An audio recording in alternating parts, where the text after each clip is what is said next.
going on, everybody? How y'all doing? So today I want to talk about a video a friend of mine put out. His his page is he's G-Stlyes.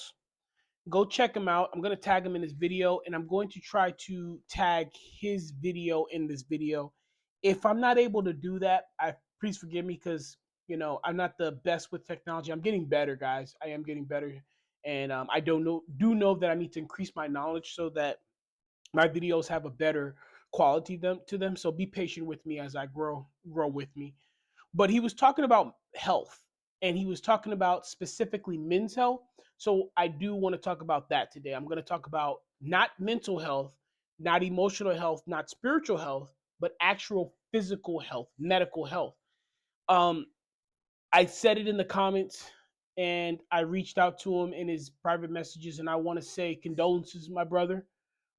He lost his brother, and I just want to say, I wish you and your family nothing but healing energy in this time of grieving. I love the video because he was in a great place mentally about it, and he wanted to use that time and platform to talk about how a lot of people around him are dying of heart attacks and strokes. Forgive me if this video goes long, and I will make it two parts because there's a lot I want to talk about that, right? And he went on to talk about how he was, he's 54, 53. Forgive me, brother, for forgetting your name, Young King. Um, and his brother wasn't that much older than him, and he died of a heart attack. And his friend before that died of a stroke.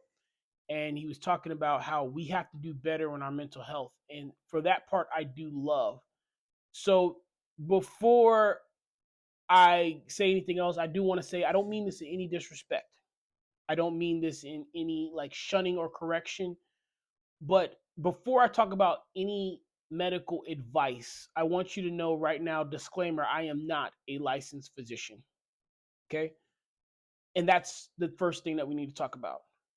Before you do anything with your health, you should be talking with your physician. I know, and my young king, my young king was talking about black men. So I want to preference on that too. I know we as black people have a bad stigma with physicians, with the Tuskegee experiments, when we have so much that we can show in the past where they have used and abused us in the medical field. But you have to understand there are things that you cannot find out about yourself that are bad unless you go to the doctor. I'm a great looking guy, right? I look in good health. There's a lot of people who do. Then they go to the doctor, they get their blood drawn, and they find out that they have high cholesterol, and they're 1 minute away from having a stroke. That's why a lot of black men die from stroke and heart attack, because you can't look in the mirror and say, oh, it looks like I'm going to have a heart attack. You can't look in the mirror and say, it looks like I have heart disease.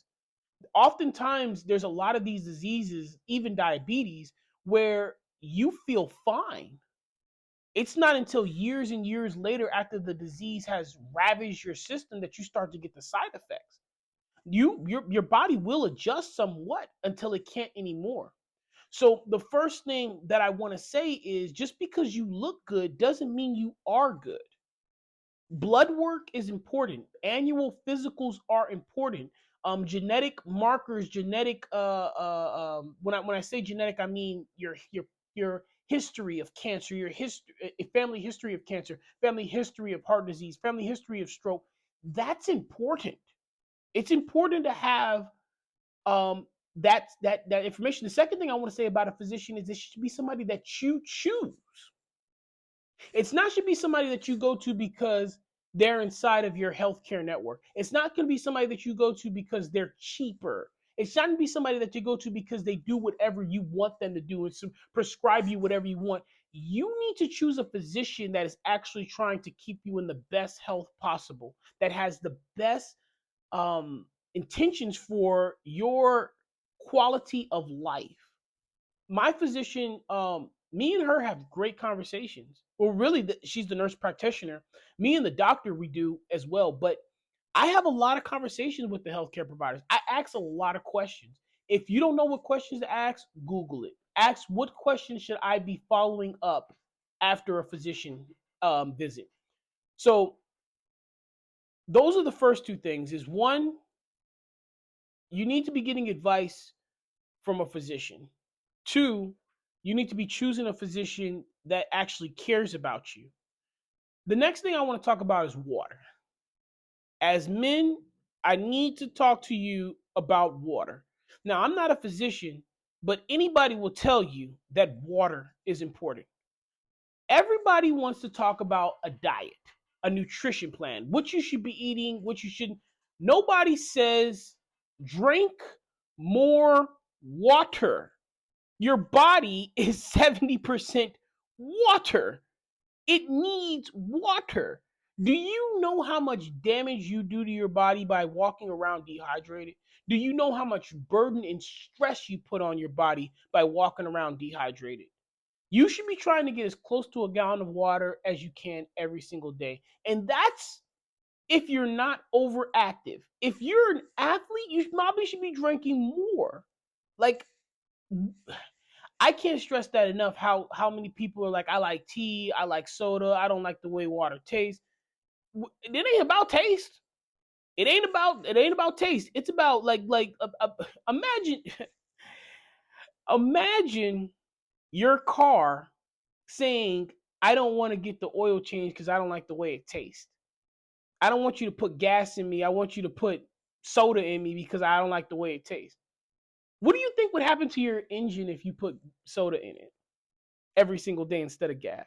How long does that, do you think? It's the same thing you're doing to your body instead of putting water in it instead of soda.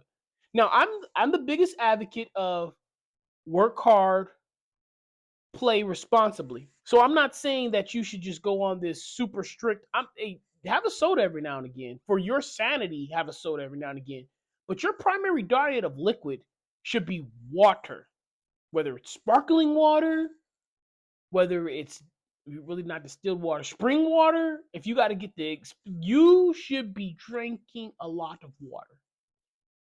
Which brings me to my next topic. When my young king G-Stlyes was talking about nutrition, and he was talking about black men and our culture, and we're talking about salt.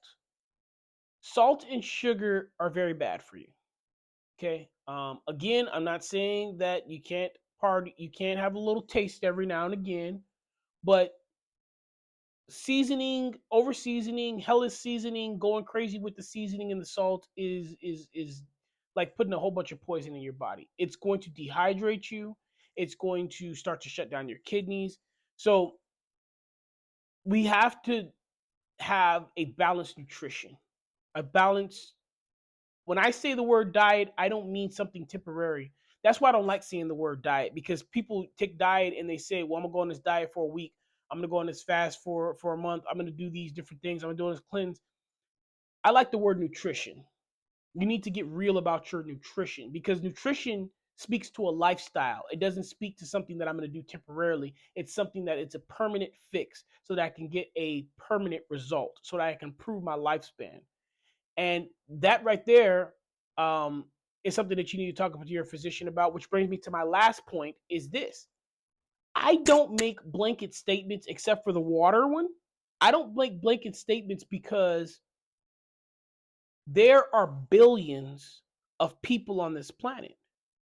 So while we are focusing on black men, because this was an epidemic that he was talking about with black men, every person, man, woman, whatever, that's watching this video has to take it upon themselves to do the research and do the work to figure out what is best for their health.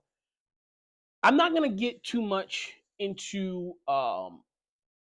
what happened in the public, because I can spend an hour talking about that farce that happened.